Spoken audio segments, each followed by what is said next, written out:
La station a été créée vers les années 1979 et avec la crise en 2002, elle est restée inexploitée. Et donc toutes les structures sont tombées en désuète. Et depuis 2019, le projet TIVO, dans sa phase 2, a commencé à réhabiliter. Mais nous sommes conscients du fait qu'il faut produire suffisamment d'alevin pour mettre à la disposition des pisciculteurs qui en font d'ailleurs la demande.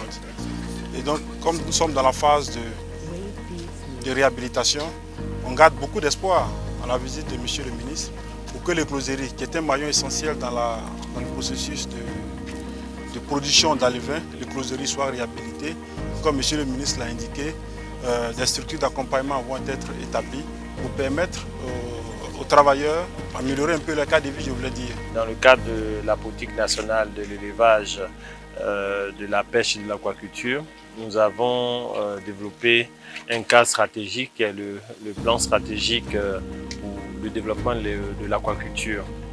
Et cette année, nous envisageons de lancer une très grande initiative nationale qui porte sur un plan de transformation stratégique du secteur de l'aquaculture. Et à cet effet, il était important que nous venions faire l'évaluation d'un certain nombre de dispositifs qui vont accueillir toute l'initiative du PESTACI. Nous avons visité la LOCAP, nous avons visité ce qui fut un centre de production d'aliments pour poissons.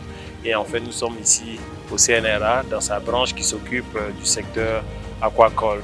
Et nous avons constaté qu'il y a quelques mises à niveau à faire dans ces différents dispositifs pour nous permettre à échéance que le plan stratégique de transformation de l'aquaculture soit une réalité et que nous puissions changer la donne en termes de disponibilité du poisson local sur nos différents marchés.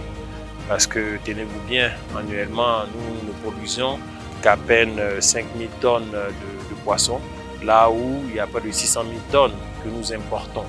Ceci n'est pas acceptable. Il faut que les Ivoiriens s'intéressent véritablement à ce secteur en termes d'acteurs dans toute la chaîne de valeur, pour un, se faire l'argent, pour deux, consommer local, et trois, consommer de la qualité. Moi, je suis heureux d'avoir effectué ces différentes visites et je m'en ferai l'écho auprès de son Excellence Monsieur le Premier ministre, qui est le maître d'œuvre du plan stratégique de transformation de l'aquaculture en Côte d'Ivoire.